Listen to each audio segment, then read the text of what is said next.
Ladies and gentlemen, our program includes a lot of very talented people, and Teresa's pretty high up there on that list. And another hand for Teresa. Not only is she a great singer, she's absolutely wonderful to work with. So if you can support her and have her at one of your events, if anybody's interested, Teresa is absolutely wonderful. My name is Connie Boland.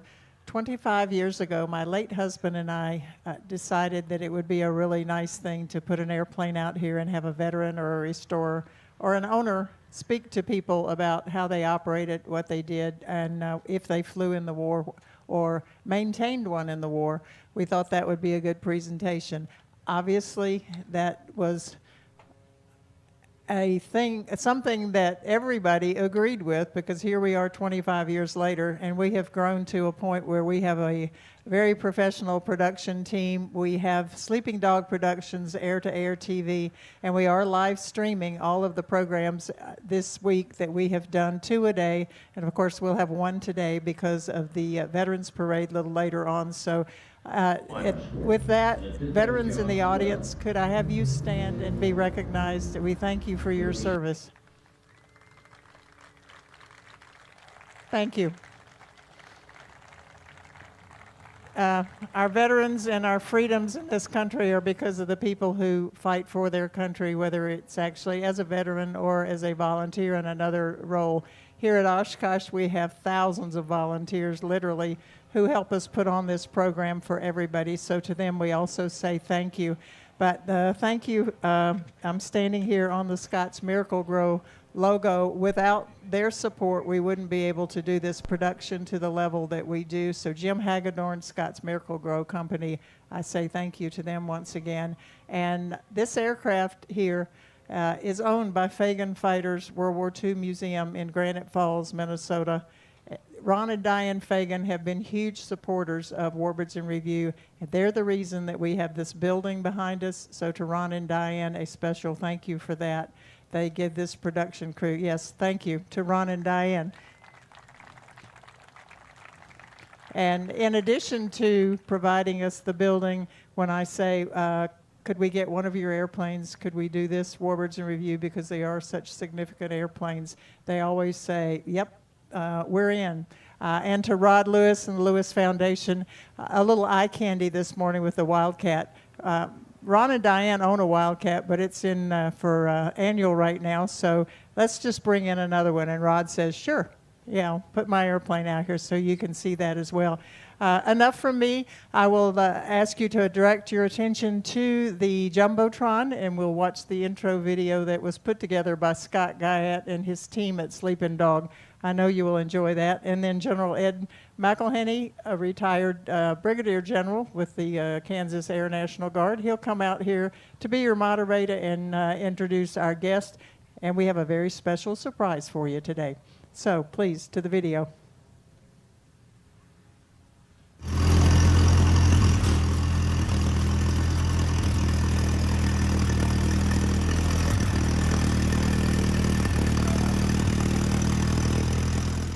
Well, I say we get this thing started.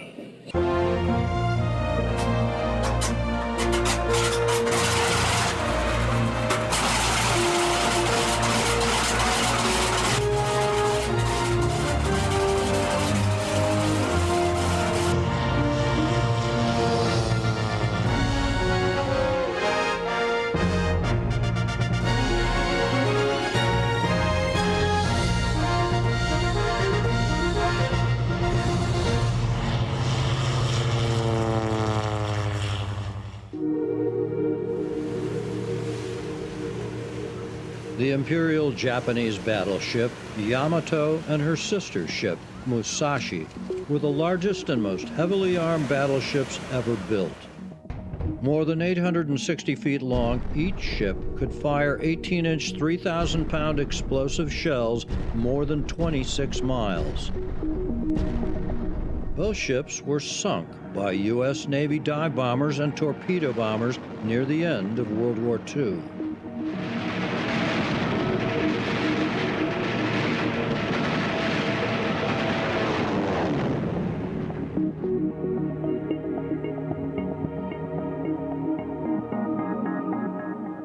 Curtiss SB2C Helldivers played a major role in the destruction of Musashi and Yamato. That was a celebrated achievement for an aircraft with a troubled past.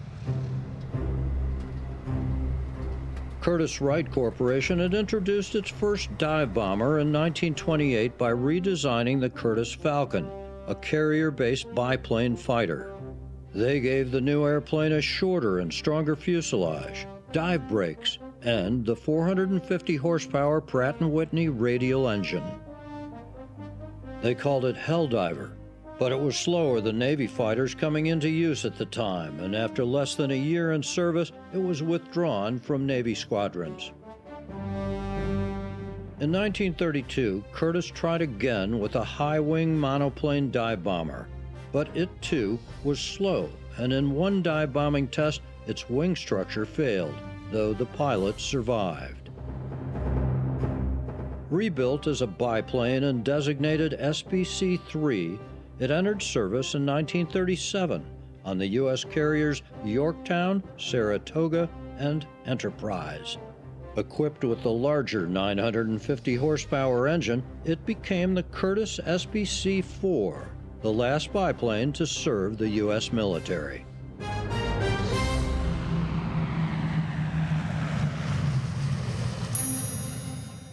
The Douglas SBD Dauntless, developed in the 1930s, was the U.S. Navy's primary dive bomber at the start of World War II. SBDs earned fame, delivering fatal blows to Japanese aircraft carriers at the Battle of Midway in June 1942, and they served throughout the war. The Dauntless was a good dive bomber and scout plane, but it was slow and vulnerable to enemy fighters.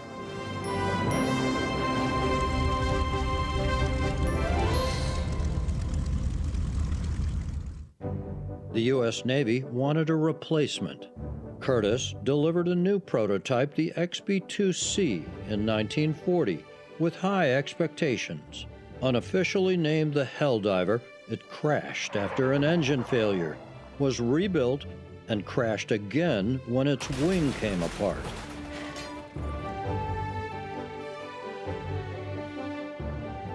A second prototype crashed while pulling out of a dive when its left wing and horizontal tail departed from the aircraft. The program might have been canceled, but Curtiss made enough improvements to convince the Navy to accept the design.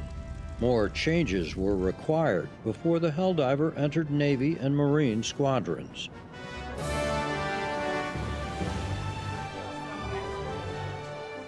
Pilots complained of poor handling and stall characteristics. One squadron commander wrote that except for folding wings, the Helldiver offered little improvement over the Dauntless.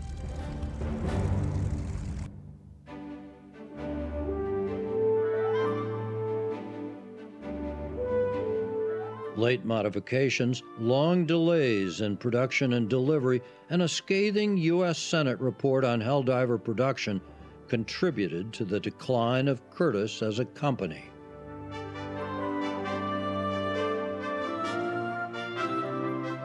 Still, the Helldiver was faster than the Dauntless. Armed with radar and rockets, it played a key role in the Battle of the Philippine Sea. It could locate and sink enemy ships without the stress of an 80-degree diving attack. By the end of World War II, the Helldiver had become the main dive bomber and attack aircraft in U.S. Navy carrier squadrons.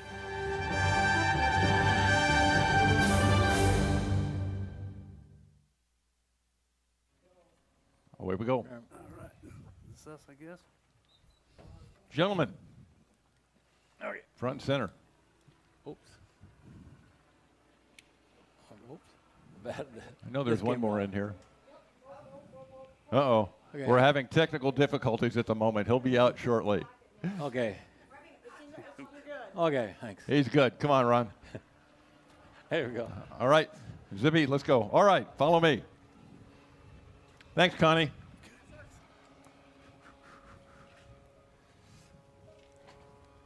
Welcome, ladies and gentlemen. I'm Brigadier General Retired Ed McElhenney. Grab a seat. Ron, yeah, it doesn't matter. And yeah, Captain, you can remain right there, okay? Don't go anywhere. This is my aide today. As I said, I'm Ed McElhenney. I've done these moderations now for a while, and you may not recognize me. Normally I'm out here in my civilian clothes. I am retired, but we're doing something a little bit different this morning, and we're honoring a Navy veteran who flew this kind of airplane. And with that, we'll get into the meat of the program later, but this is more important. The reason I'm wearing my uniform today is to honor this past veteran. And my young captain here is here to assist also. But on my left over here, we've got Ray Fowler.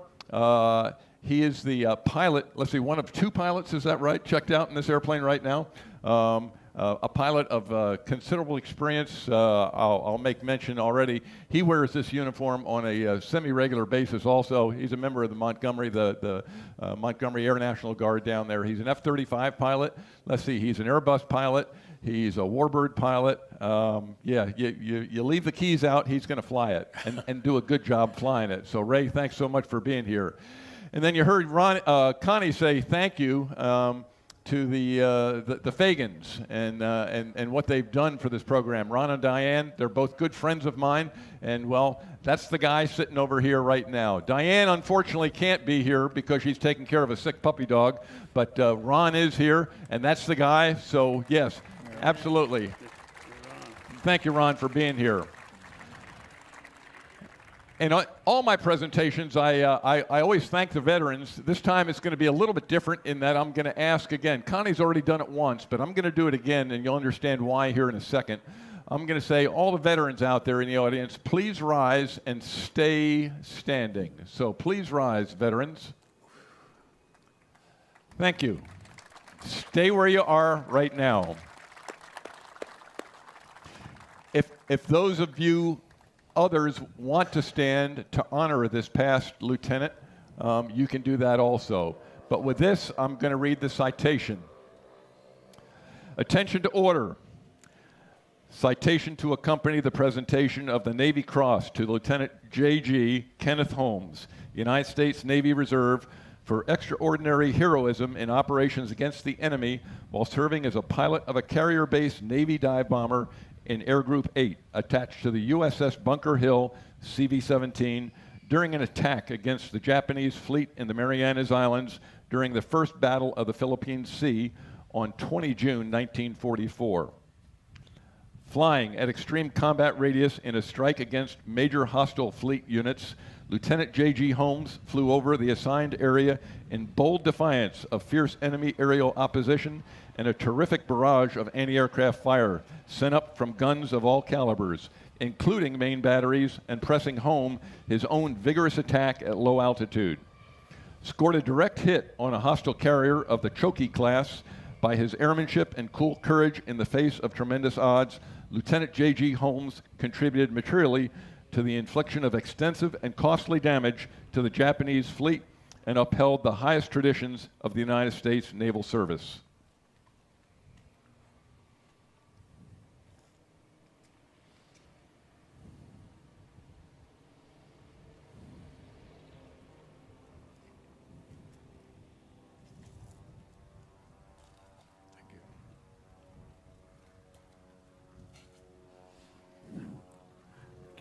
Take it. Thank you. Zippy, it's yours. Thank you. Thank you, veterans. Thank you, everybody. Please be seated. I'm going to continue now with some verbiage that was written by Tom Saluso, president of the Museum of the Great Wars in Kingman, Arizona, and that is where that Navy Cross resides most of the time. Things have changed here a little bit, and I'll just read this first, and you'll get a little better idea. Tom says, "Good morning. Welcome to Warbird Review." Yep. As we look at all those wonderful warbirds, I often wonder about the young men who we sent off to battle in them. If one watches Masters of the Air attack scenes in Midway, they just get a small glimpse into the infernal of hell that generations of our brave have fought through. Who were these brave men, and what were their stories? You just heard about one of them.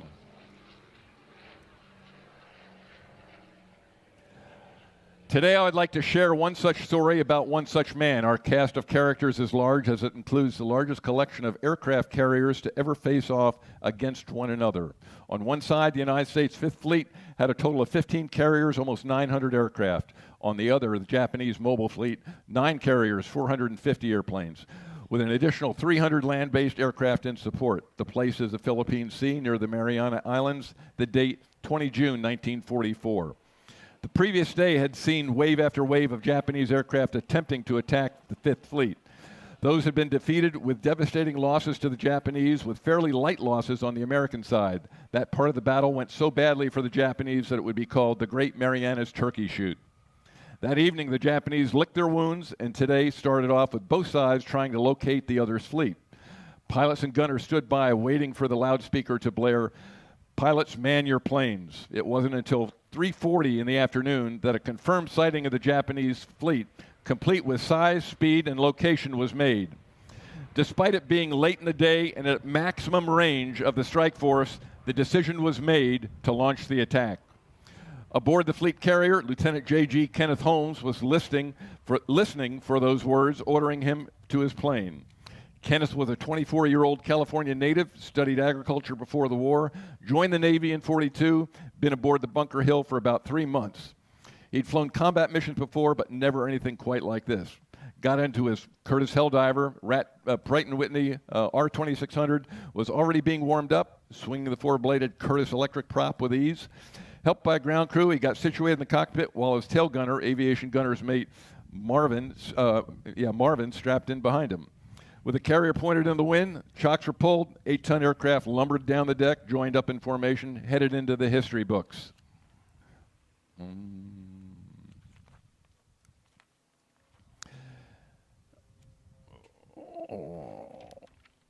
Shortly after the 240 aircraft of the first wave were cleared of the decks, it was discovered that the Japanese fleet was 60 miles further west than previously thought.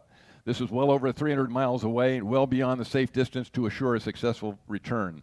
With this information, the second-hand wave was launched withheld from launching, but the first wave was not recalled and continued towards the enemy. The American aircraft found the Japanese fleet just before sunset. The enemy was able to scramble 35 fighters, which were quickly dealt with by the Hellcats. Hold on here. Escorting the bombers. This, however, cleared the way for the Japanese anti-aircraft fire to open up without fear of hitting their own aircraft. While not particularly accurate, it was a tremendous volume of fire, with everything from main batteries to light machine guns firing at the Americans. At this point, Kenneth selected his target, a Japanese heavy cruiser.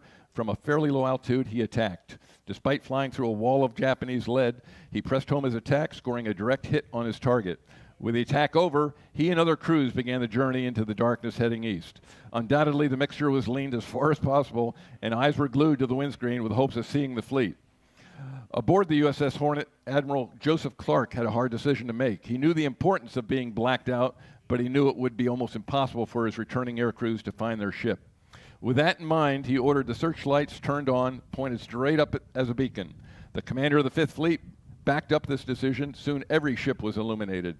Picket ships went so far as to fire star shells to guide the planes home.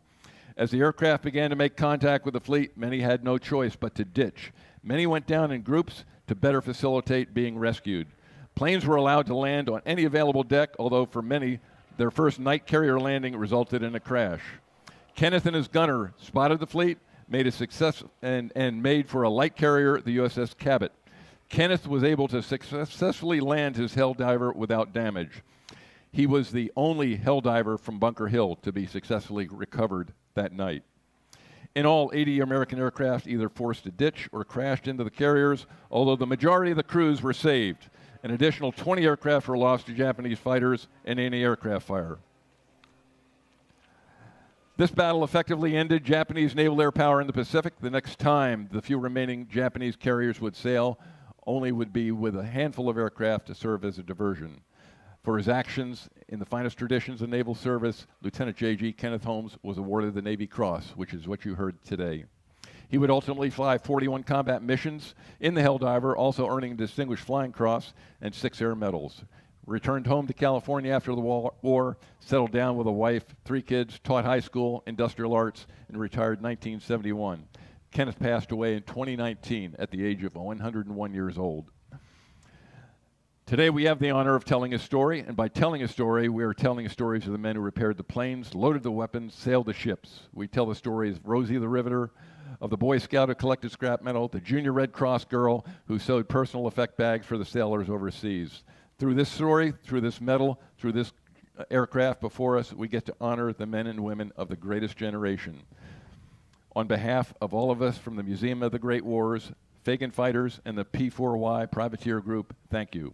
And as I said, that came from the president, and he wanted me to read that. So I'll say now, Tom Saluso, thank you very much for your words. So, thank you.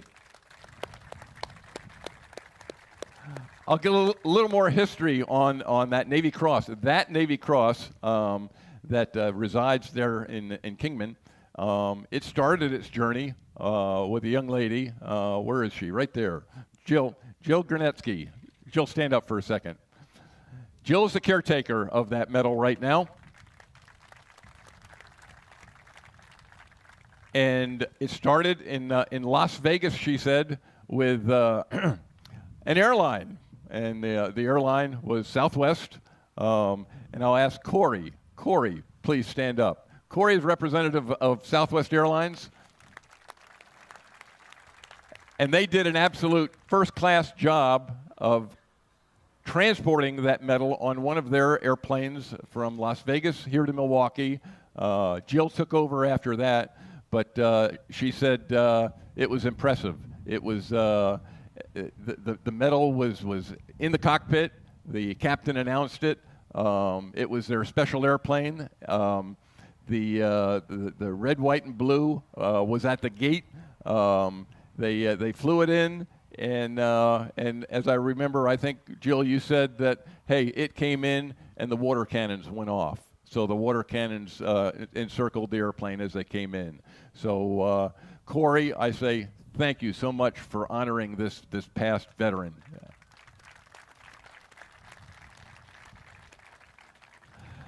Okay, and with that, I'm going to say the passing of the medal here, it went from my aide, Zippy, thank you, Zippy, in his authentic naval uniform, and I gave it to Ron because it's going to be residing at his museum very shortly, because Ray is going to be the pilot who takes it there.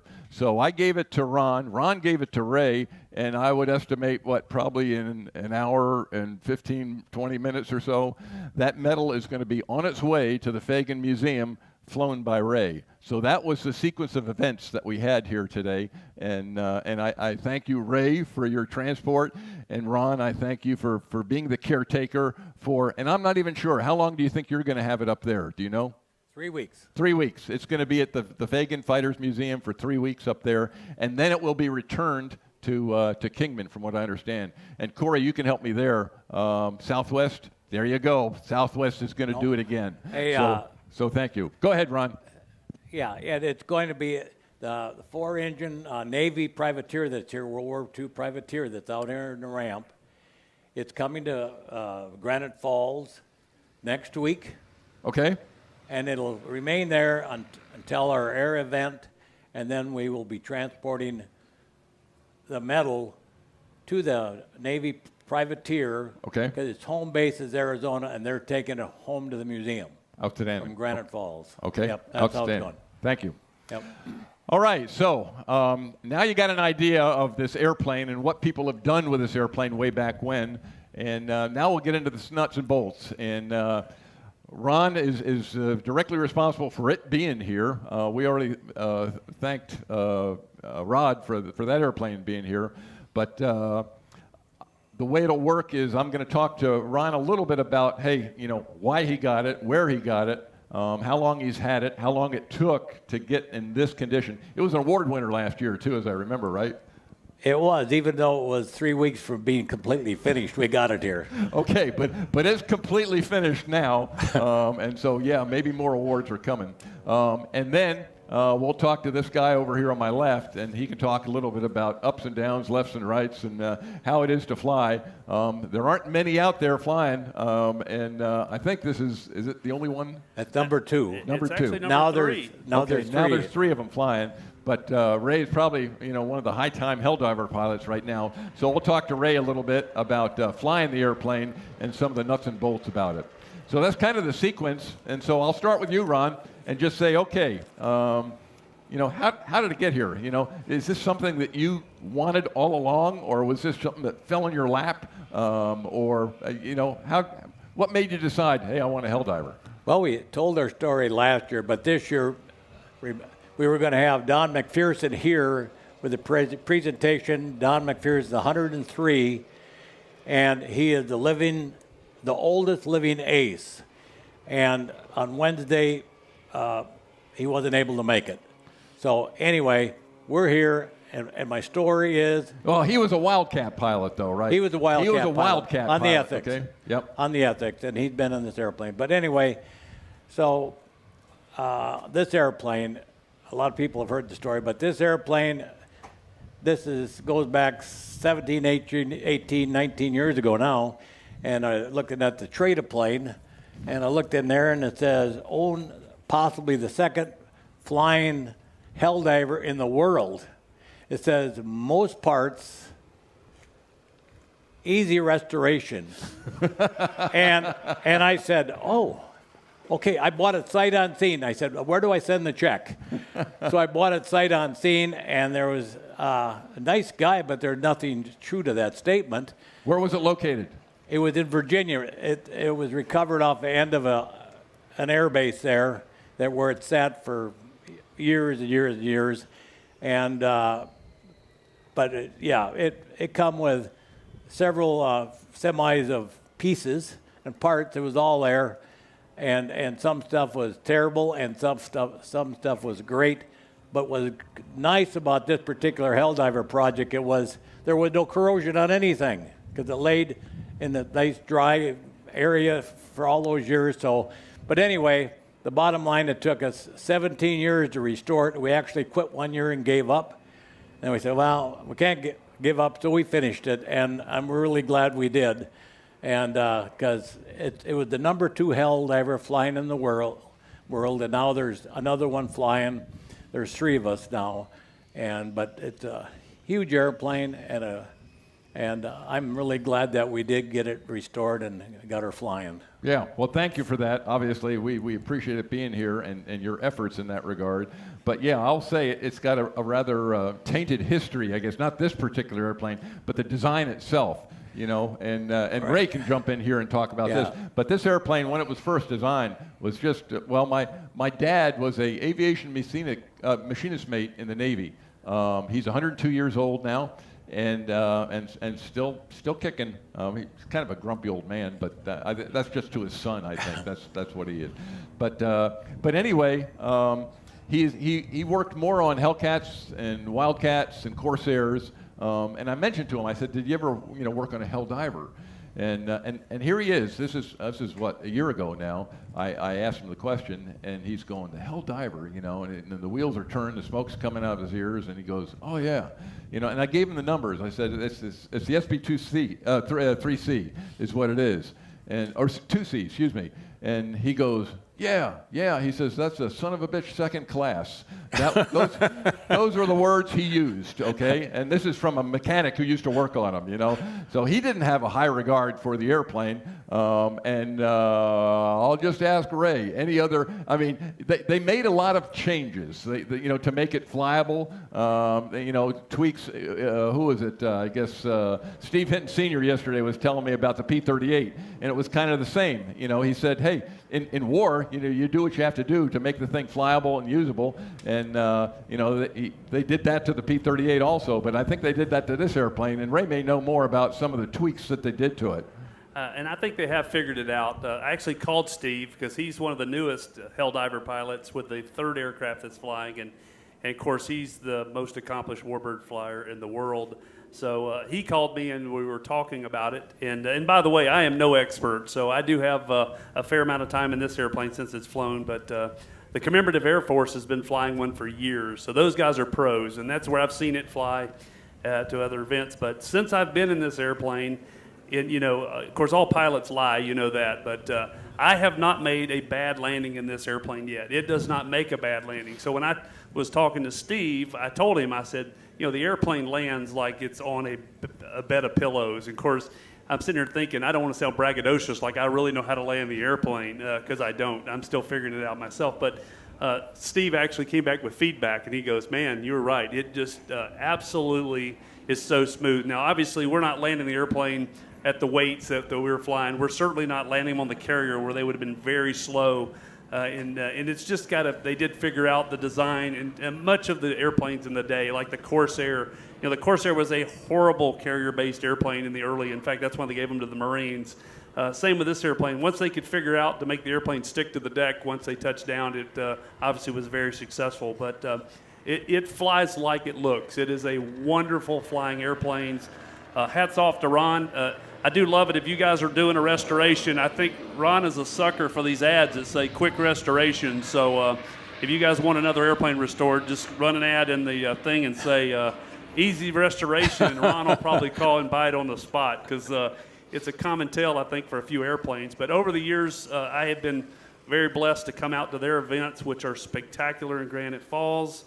And I watch this airplane being rebuilt. So every time I see an airplane being rebuilt, I always say, man, I really want to test fly that. And most of the time, I'm just hoping. I don't expect the phone to ring. But Ron called and said, hey, you're ready to fly the Helldiver? And I'm like, yes, I am. So I was thrilled to get the call to be the first person to put air under this one. You were the first one, okay? Yes. So I say that. I was not the first one. So we brought in one of the CAF guys, Ed Vesley. He's really the highest time guy. So he put the first test flight on the airplane and made sure it ran like a Helldiver, which was great. And he has the time in the airplane. And then after that, I climbed in for Flight 2 and flew off the test flights. And like Ron said, we flew it straight to Oshkosh.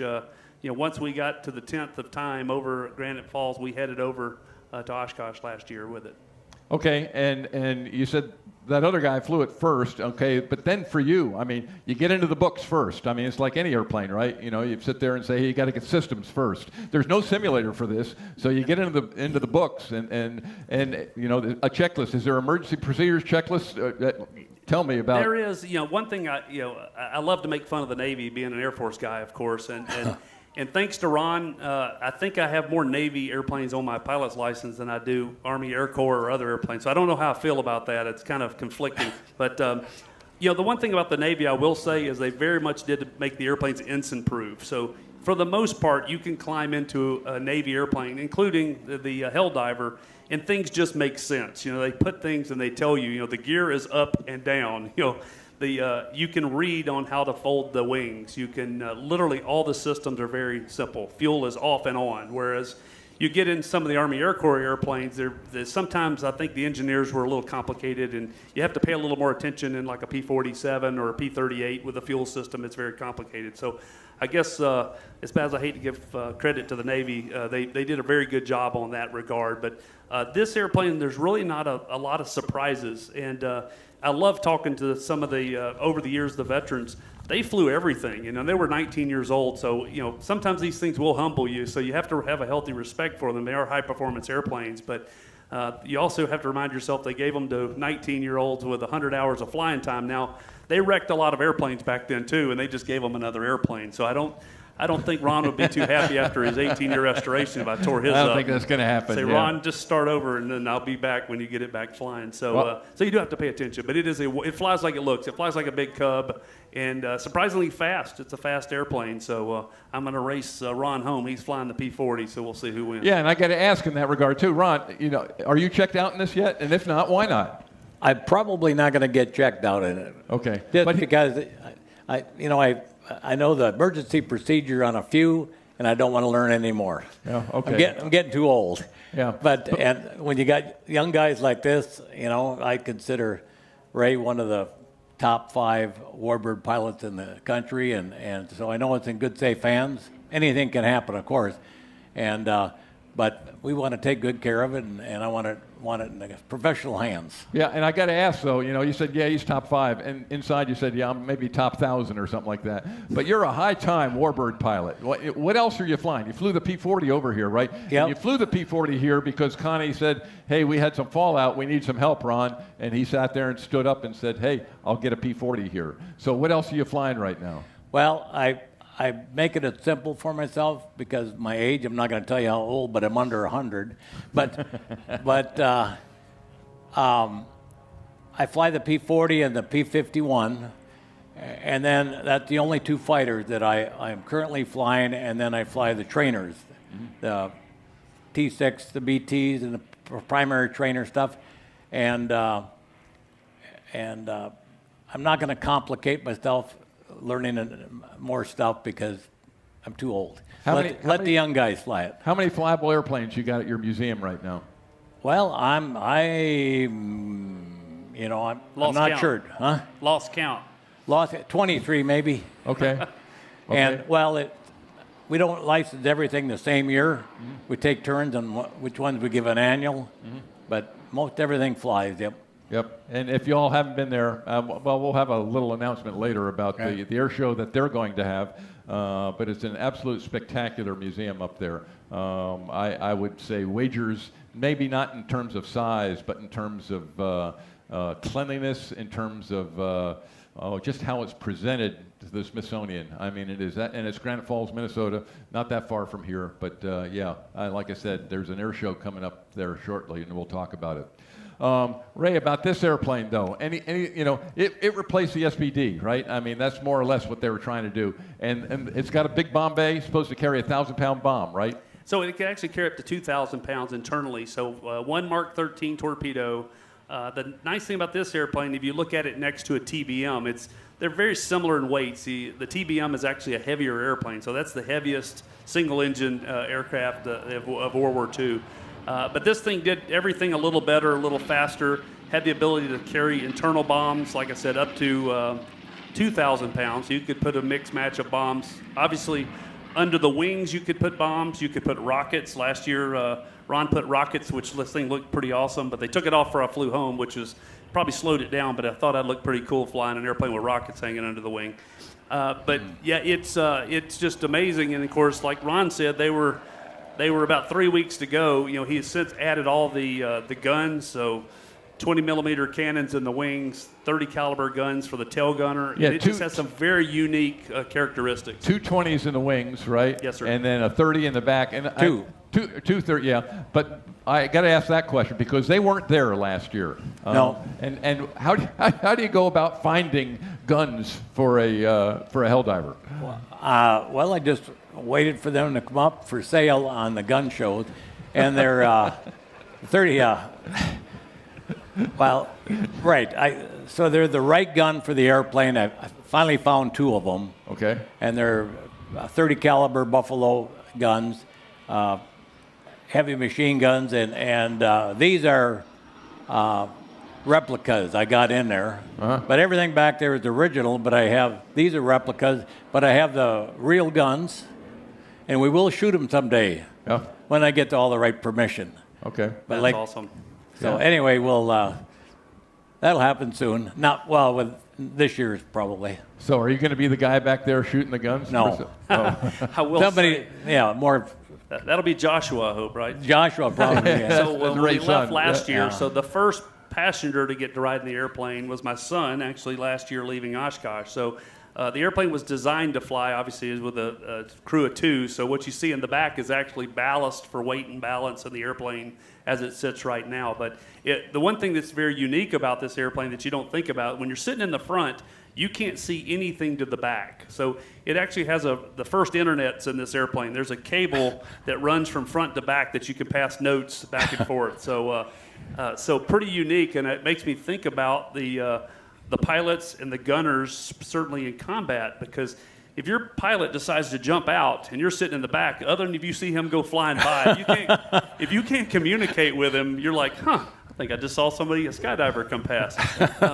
So I bet that was pretty unique as far as the communications. If you were shot up in an airplane and you couldn't use the intercom system to transfer, and I'm assuming that was certainly only to be used in the case of an emergency if they had to pass something back and forth.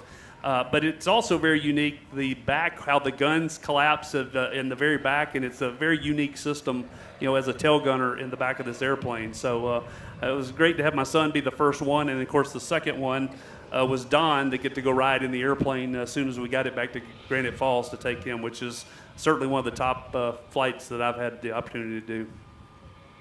We have a unique opportunity here to say thanks to somebody who rode back there way back when. Well, his son is here, and Paul, where is Paul? Paul Glassner. There he is, over there on the side. Anyway, we'll get more to you later, but at this point, his dad was, and what do you call them? Gunners or navigators, or in the F4 we called them Wizzos. We called them the guy in back, the Gib, and some other nasty stuff. But Navigator gunner, I think. But yeah, Paul, we'll get back to you. But yeah, you can answer some of the backseater questions if you will. But his dad was one of the guys who rode in the back here, and yeah, it's nice to have you here. Thank you very much. All right, Ray, you want to walk around for a minute? Just take a look at this thing and point out some of the good stuff, the bad stuff, the ugly stuff about the airplane. Well, there's nothing ugly about the. I mean, well, it's Navy, but I am Air Force. What's unique is, like most of the airplanes of the day, they're all hydraulic. So, but what is very unique with this airplane is the slat. So that's purely mechanical, which obviously allows the airplane to slow down, which probably gives you an extra 8 to 10 knots with the slat. So once the gear comes out, these actually come out, and it's purely mechanical when you put the gear down, which is unique. And they don't float at all. They come out and they stay out. They come out as the gear go, and they do not float. Okay. Whereas some of the early model airplanes that you would see would have, and certainly like some of the early fighters would have the gravity when you're pulling G's, they would come out as you did that. But other than that, everything else is hydraulic. The wing fold mechanism's hydraulic. The bomb bay doors, of course, are hydraulic for it, and you'll see that as soon as I start. If you're standing around, we get ready to go to Granite Falls today, we'll close those up as soon as we get started on that. Cow flaps, intercoolers, flaps, certainly the gear up and down is hydraulic on the airplane. So, but yeah, it's just, again, there's, it's just very unique in the fact that when you're sitting in the front, you're kind of, you don't have a lot of rearward visibility. So you're really relying on that tail gunner, like with your dad, to keep you alive. When people are rolling in to shoot you, you're pretty oblivious when you're sitting in the front of this thing as far as somebody rolling in to shoot you. So you're pretty glad they're back there. The motor is Pratt & Whitney 2600? 2600, yeah, sure is. Great airplane, a little more unique. And another thing with probably not very easy to find, Ron, is the Curtiss electric prop that's on this airplane. Very similar to the P-40. So it is an electric actuated propeller, and it works just like a regular propeller when you run it in auto, but you can actually use it in manual, and you can actuate it for the RPM with it as well. Oh, Ron's got something to say. Oh, yeah. It's one thing that they did getting toward the end of the war to save weight and everything and material. Listen to this, guys. Hollow blades. Yeah. Yeah, and hard to get to. But again, for the most part, it is a very simplistic design. Some of the early ones you'll see like on the dive flaps with the holes in the dive flaps. They ended up obviously want a stable platform whenever they're diving. So just like in the Dauntless, which the Dauntless is very, SBD slow but deadly. It was very slow. This airplane is, once they figured out the early models didn't have the perforated dive flaps and slats to put when you put it into a dive. So that's very smooth. The one thing I'll say that is incredibly unique about this airplane, when I read the manual on it before I test flew it, is there's almost no restrictions on this airplane for aerobatics. And I mean inverted spins, loops, rolls. Now, if you look at it, it doesn't do rolls very well or loops or anything else. Actually, it loops. But it is, from a lot of airplanes you fly, like you get in the TBM, it is very restricted in what you can do. And this airplane, you can do pretty much in it. So you've done it all then? We did what we really are going to do with it in today's world. So I don't, inverted spins, I don't think Ron wants me doing inverted spins in his airplane. But it's not restricted to it, which I thought, you know, some 19-year-old that had 100 hours, like, hey, let's see what it does inverted. So that's not me. I've gotten older and wiser where I don't do that unless Ron tells me to, and we How don't do about that. wartime G limitations? What was the G limitation wartime? It's still very. I'd have to look at the numbers, but it's actually stressed to about 5 Gs. You know, 5 to 6 Gs on the pullout, and you know the -2, -3. You'd never put any negative Gs on it, but it is a very well built airplane. I mean, all of these airplanes were so well built for combat, and that's why they, for the most part, you know, unless they were totally shot up, had a good chance of getting their crews home. And just if you come down afterwards and want to take a look at this thing, I'll say, you know, don't touch, because everything is just immaculate here. I mean, you're going to look at this thing and go, oh my gosh, you know. I mean, there's like no grease, there's no oil, and Ron, I compliment you and your maintenance folks because all those airplanes kind of look like this. And but this one in particular, last year when I walked around it, I'm just going, you got to be kidding me. And I think last year the only difference was the gun. You didn't have the gun in last year. Everything else was pretty much ready to go. So, Pretty close, yep. Yeah. How about in the cockpit? Cockpit pretty roomy, big? It's very roomy. Wonderful airplane to climb in and fly. A lot of room, and everything, like I said, hats off the Navy. Everything's laid out very, very well. So you find everything very easily. And again, if any one of you that are pilots or brought your airplane, if you sat in this airplane for a few minutes, you would figure out where all the switches are, and you could probably be the one taking it back to Granite Falls today. How about approach speed? What kind of approach speed? Really, it's slow. That's the other thing. People see big airplanes coming. I mean, we're coming in at 70, 75-ish on approach speed. So we typically hold 80 to 85-ish in knots. And for the most part, we don't three-point it. It three-points very well, but this wheel lands so well onto the mains. And it does both, but very slow. It had to be for a carrier-based airplane to make sure they could put it on the deck. How about stalling? You know, does it talk to you? Do you get verbal? Does it just do a sync or what? It stalls like a Piper Cub. It really does. It's very docile. When you watch the old World War II manuals, it's funny. They're like there is little tendency for the airplane to break off one direction or the other. If it's like most airplanes, if you're not coordinated when you stall, if the ball's to the left, it'll kind of fall left. If the ball's to the right, it'll fall off to the right. But as soon as you turn it loose, it starts flying again. It's just a very docile airplane. Okay, so it's a lot like the F-35 then, right? Just like the F-35, yeah. Just a little less avionics.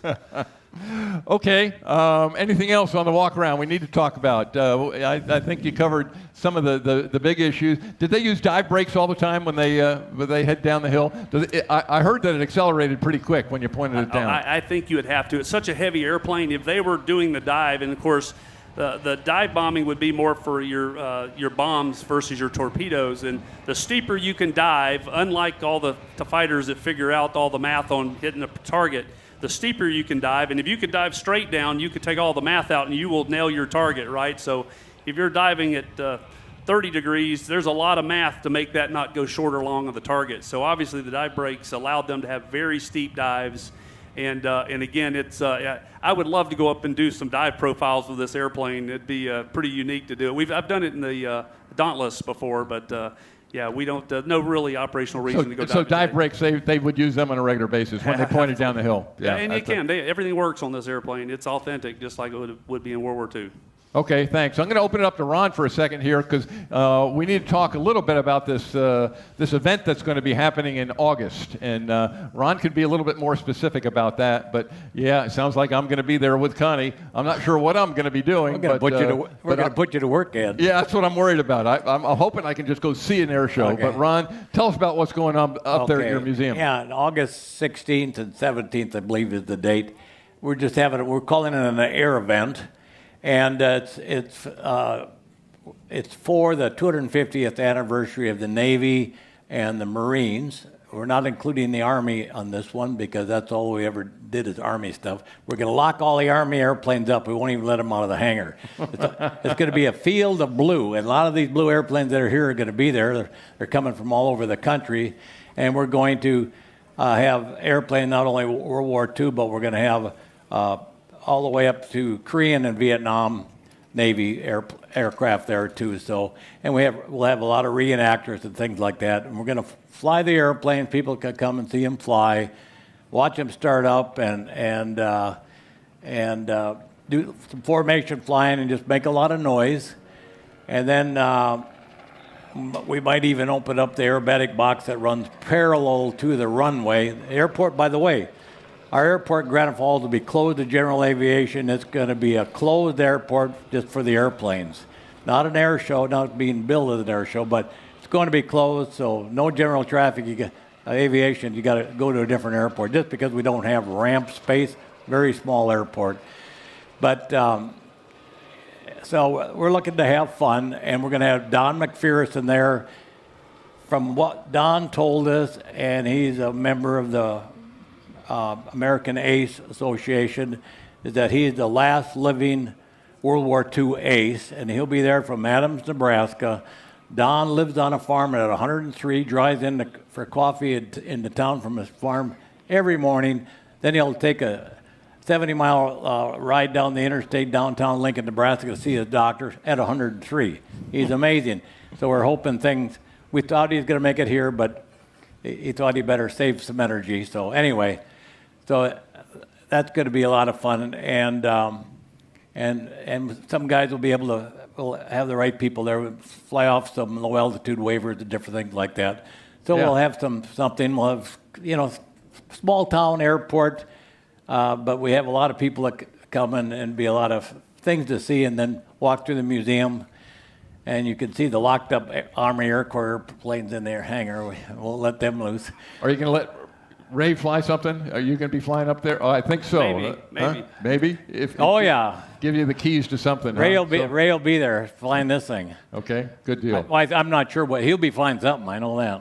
Okay. But anyway, yeah. So we thank you folks that have been there before, and you want to come up and see the event. That'll be a real nice deal. And we got Ryan Christopherson, 400 and carrier landings. He'll be there speaking along with Don. And sounds like a great show. That's all I can say. It'll be a fun time. Yep. So yeah, Granite Falls and my wife Diane and Evan and his wife Melissa, they put it all together. They just let Ray and I fly their airplane. We just show up. And then blame you if something goes wrong, right? Yeah. They don't even blame me anymore. They don't even pay attention to me. Well, thank you to you and Diane. And I look forward to the show. It should really be good. Before we go into questions, I'm just going to ask Paul to stand up just for a second and give him a mic for a minute. We're going to cut you off after about 2 minutes, Paul. But you can talk a little bit about your dad and being a backseater in this thing and those perspectives. So, Paul, go ahead. 1, 2, 3. Okay. So growing up, he got me involved with aircraft, and as I got older, he showed me some of the things he flew in. He was a backseater. He was based in Camp Kearney and stateside. He was only 16, 17, 18. Sun Oil Company as a ditch digger held his position, and when he came back through the GI Bill, he became the corporate architect for Sun Oil Company. Mr. Fagen, thanks for all that you've done for me. I just noticed on the cow, 3/15 is my birth date. Perfect. And you did that on purpose, didn't you, Ron? Yeah. Maybe so. Yeah. But nothing to take away from the Helldiver being an aerodynamicist, aircraft designer, having worked at Grumman, Lockheed, Boeing, F-22, F-35. My dad also flew in PB-4Y2, the privateer, and I asked the crew chief up there how many were crew, and he said 11. And I said, well, then there were 8 that didn't know why Glessner was being called to the front. The captain was letting them fly it, up and down the coast of the West Coast. And he just had a great time. Side story to all this, I'm in LA, and this restaurant, Michelli's, my friend owner, he says, hey, Brian Cranston just went out the side door. So I went out and shook his hand. I came back, and these 2 guys were standing there. And it was Brian Cranston's brother and his father flew Helldivers. Like my father was a crew member in the back towing banners for the pilots to shoot up. But Mr. Cranston, he was a pilot pulling it, and he said, of course, the pilots would aim for the cable so then they could screw off with the gas. Okay. All right. We're gonna open it up to some questions here right now. Thank you, Paul, by the way. Thanks for being here. Appreciate it. All right, we got a few minutes left, and I'm sure you all have got some questions. So go ahead. We got anybody out there wants anything to know? Oh, there's one in the corner over there. I got one over here. We apologize for not having our maintenance guy Brandon here. He's the real expert, and I talked to him last year at length. And yeah, maybe we can get him out here again sometime. But in the meantime, go ahead up there. Just a quick question. Curious what the backseater really did. Was he just a gunner? Was he a navigator, bombardier? You know, talk a little bit more about his role. My father went to a lot of training. I want to say Tennessee or so, but he did a lot of gunnery training. Okay. And the gun, it's not like a ball turret back there. It's on a rail, isn't it? Does it move? Yeah, it goes 360 degrees. Yep. You know, moves around, and you can, like right now, it's stowed back there. You bring it back out and pops up, and you can whip around. And I'm sure they're careful not to shoot the tail. Yep. And but it plenty of visibility and also the radio gunner. Yeah. So he ran the radios back there. He shot the gun back there, and just decided, you know, hey, if there's somebody shooting at him, he's going to shoot back. There you go. Okay. Thank you. Somebody else. Okay, in the corner there. Go ahead. Something I noticed about the Helldiver in particular, it has a very rounded rudder, unlike something like a Mustang or a Corsair, where it's a bit more flat on the end. Is there a reason they went with that? I would say so if you look at the P40, I think this is like designed for the engineers, so it's very Curtiss. So you look at the rounded tail for the P40, before that like the P36 and some of the early airplanes. I think that's part of it. Once you get to like the Mustang and the airplanes that were in the 400 and 500 mile an hour range, they started squaring those off just for pure aerodynamics, and obviously these airplanes could never get to those speeds. So I'm certain it's just some engineering. And it's like anything, it's a very heavy airplane. So, and when they were loaded, that rudder is very important. Now, when you're landing on a carrier deck, you're always landing into the wind for the most part, right? So you're not worried about making the airplane go straight, but you're happy to have that little extra rounded rudder when you're landing in a crosswind with this airplane, which we can't always go land into the wind now. Yeah. So I'm certain that's probably part of it. It's my guess, unless you know of any other thing, Ron. Yep. Nope. All right, thank you. Anybody else? Oh, there's one up there.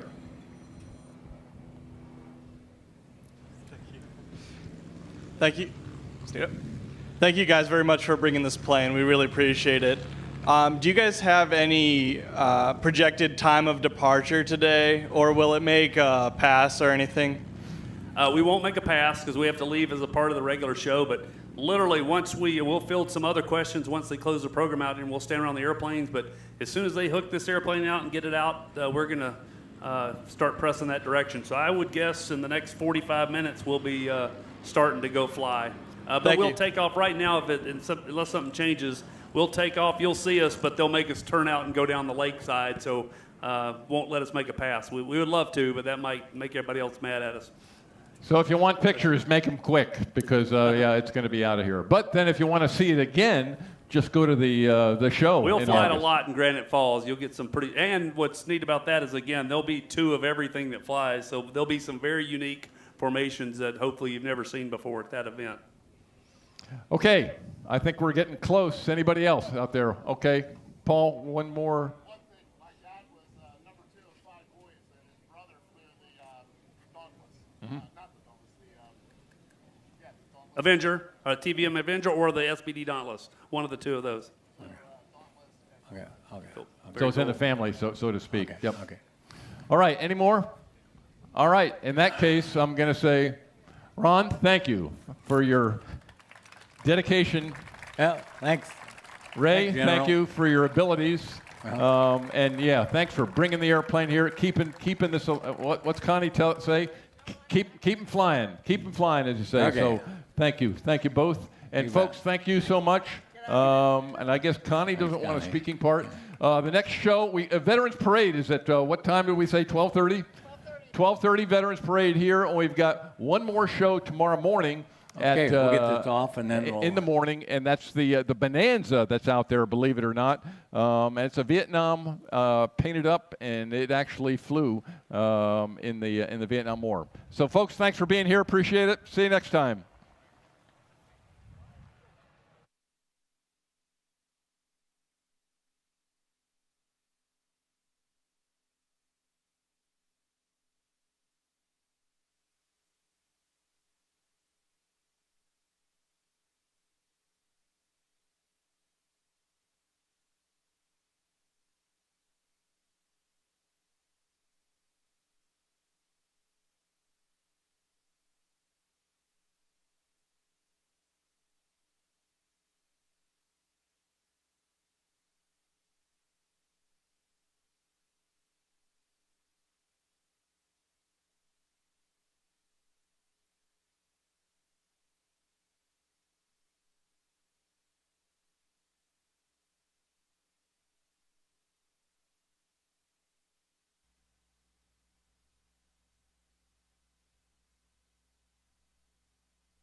Thank you again. Really appreciate you. Yes. I'm at the headquarters in Dallas. So I'm here until Monday, and then after that, we'll come down and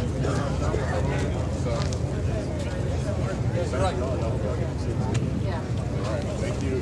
So I've been watching your production at night.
Let's see.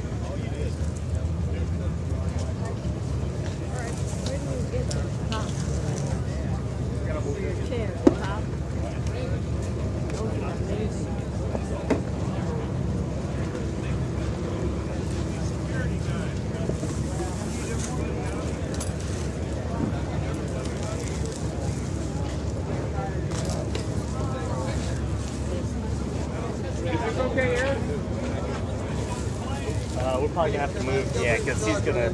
Okay. So can you bring it? Yeah. Is that? Are you online? Yes. You are? Yes. I could have taken you offline. And your camera mic's open. I knew that.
Put a washing machine.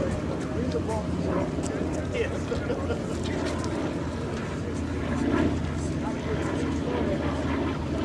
How long until the next show? I think we're doing a Veterans Parade over here. No, I meant here. Is it over for today or something? Yeah, it's just for the parade. Okay. If I go to air2air.com, then I can join your thing and see these shows that you guys put together. Yep. For this year and then all the other years. Yeah. Okay. Yeah. Very good. And right now, I know you can see them on our Facebook. Okay. Yeah, I was seeing some live, a lot of live stuff, a lot of live streaming from here, all over. So it's really cool now. Yeah. Yeah, it is. But thanks for doing that. Thank your company for doing that. Oh yeah, thank you. It's a lot of pleasure for me, and I can't really speak for everybody else, but you can tell they take pride in what they do. Yeah, they do. All right, I'll be joining up shortly. Okay, awesome. Thank you.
I can't see over there.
between our toes, across our backs, to run over its hills, marvel at its beauty, and find comfort in its stillness.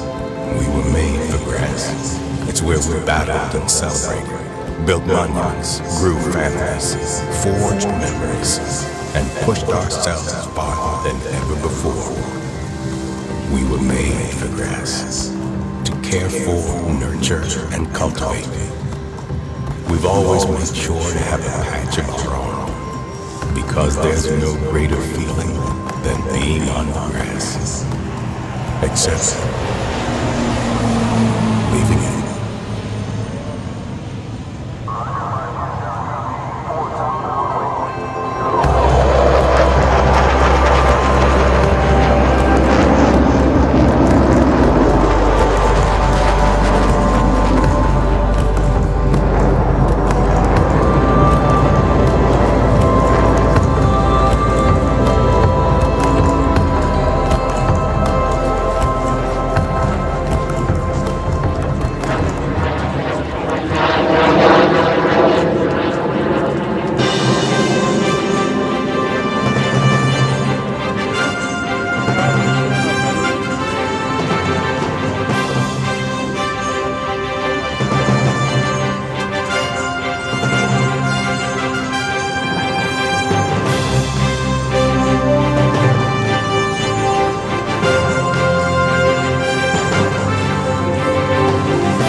Lead do you have? On January 17, 1942, Chief of U.S. Army Air Forces Henry H. Hap Harden assigned the responsibility for one of President Franklin D. Roosevelt's highest military priorities, a payback attack on the Japanese home islands, to one of the most famous aviators in history, Lieutenant Colonel James H. Doolittle.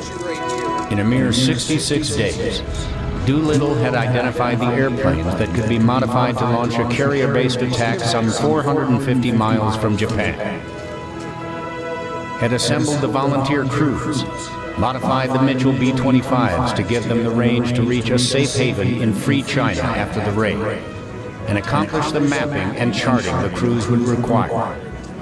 Now on March 23, 1942, Doolittle assembled the men who had been training for the mission at their training base near Fort Walton Beach, Florida. It was time to fly the planes west to the Sacramento, California Air Depot for final adjustments. As he had before, Doolittle offered any man who wanted to the ability to leave the highly dangerous mission without recrimination. None did. You don't take off on a mission like this without a light at the end of the tunnel. We all thought that somehow we'd get out of it. Well, in the training in Florida, we were always flying just above the water all the time, right down over the river valleys and between the trees. And then we head stopped all the way across the United States to Alameda to down as low as we fly. Yeah, I think Bill asked me if I would go as his co-pilot, and I said, of course. Somewhere along the line, they interjected the thing that it was a suicide mission. I don't think it was any more of a suicide mission than guys taking off from England, going over to Germany. It was just signs of the times, and that's the way it had to be. And that's the way it was, and that's the way it was accepted. I'm Gary Sinise, and this is Missions That Changed the War.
To me, lawn service is a scam. There's no lawn service for you. Unfortunately, I don't trust them very much because I don't know what they're putting down. Nobody's going to pay attention to your lawn like you do. It's the whole point of owning a home is that you maintain your own lawn. We've taken care of this lawn from day one. I take pride in it, and when people tell me it looks good, it makes me feel even better. Do you use a lawn service? Absolutely not. I have you. I know what I'm putting down now. It's got stuff. ready. It's not great for you. Stuff it off the end. Okay. I'm gonna go use the rest.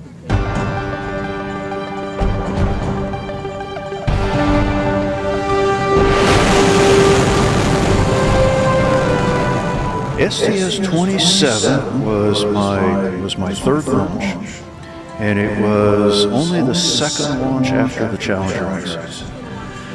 Well, I will never forget it. We maneuvered the arm. Mike Mullane was my arm operator, so he moved the arm over there and brought up the television image of the right wing. And I looked at what I was seeing, and I said to myself, we are going to die.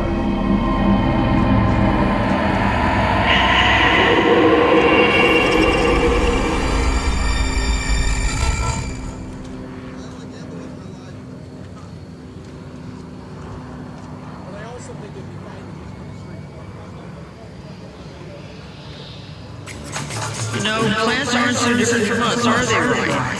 Plants need food like people need food. And that's right, and they do tell us what they need, like this really good organic nitrogen from Miracle-Gro. It's just as important. Soil, sunlight, and water. Ryan, philosopher. And you know what this one is telling me? She needs a spicy margarita and a lounge chair by the pool. These peppers look angry, Ryan. Feed them, don't just stand there.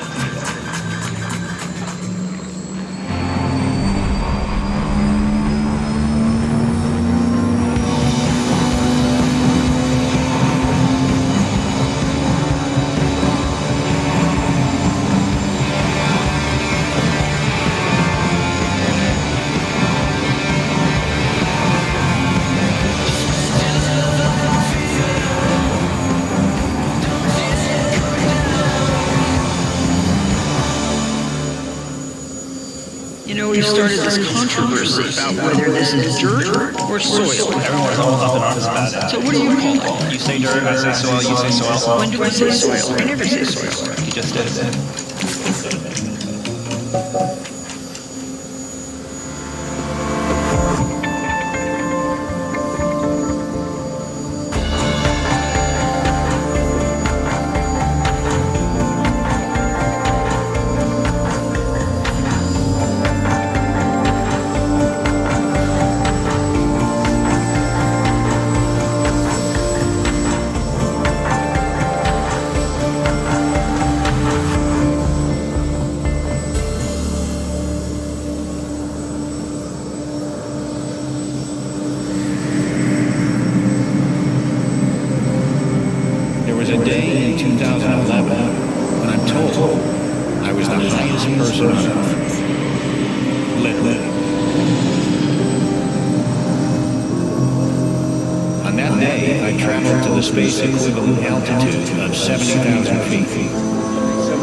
Congratulations.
gathered to celebrate a life of relentless evil, and though I gave you a quick death, it was not merciless. It was ortho ground clear weed and grass killer. Ortho ground clear kills really fast and for organic gardening. Speed you can trust.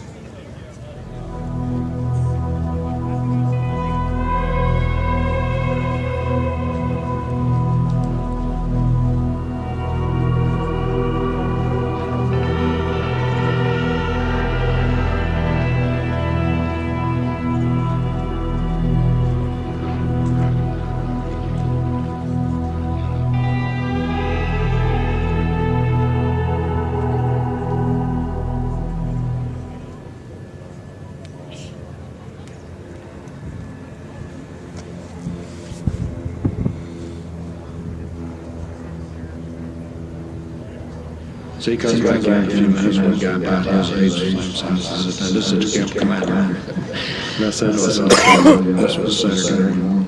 I said, oh yeah, these guys were out drinking beer last night. And I said, oh, we're going to have some fun with a new guy. He says, he asked me, you write your autobiography? I said, no.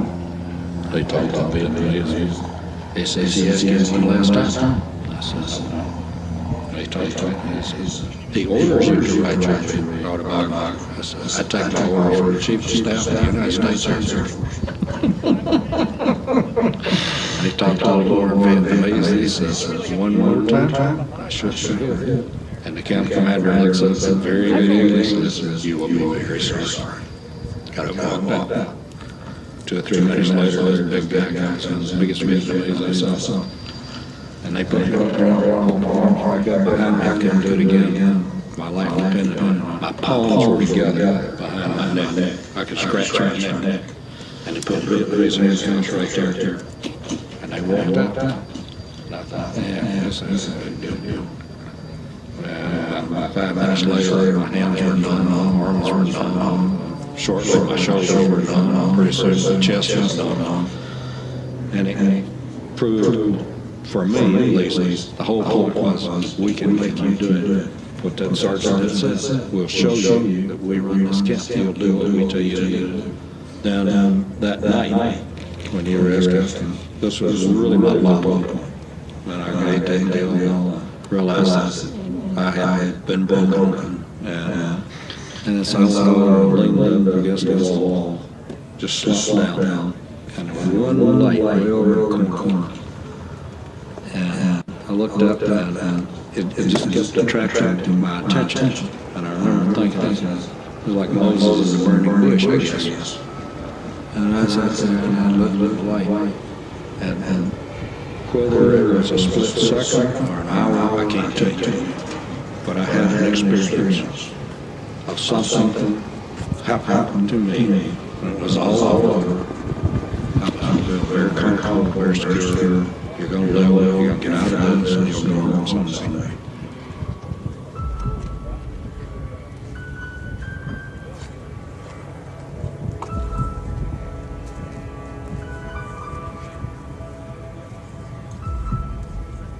What do you like about military? Camaraderie. Everybody is friends, everybody helps each other, and we're all professional and have a great time. Some say we're crazy. I would for we have a deep conviction and a commitment to the skills and practice we love. Came for the airplanes and the races, and we come back and Section 3 people were just all over me wanting me to autograph every part of their body, and it was just great. I love Section 3. You like F1, you like Warbirds, you like jets, you just like tinkering with airplanes. This is the place. What's the best part about that? There we go. It's the people who makes it unique. Whole lot of love. Whole lot of love. Whole lot of love. Whole lot of love.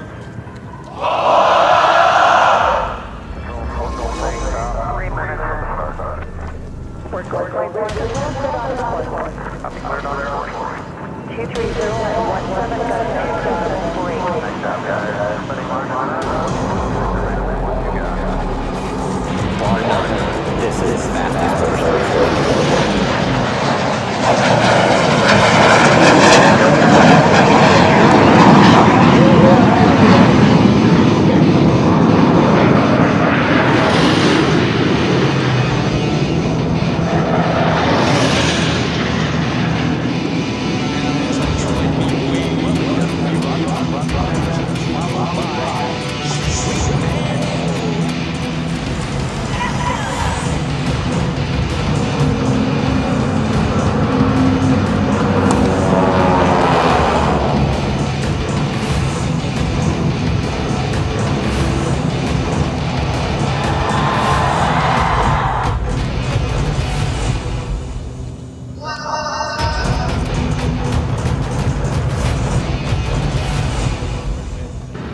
Yeah, it was fun.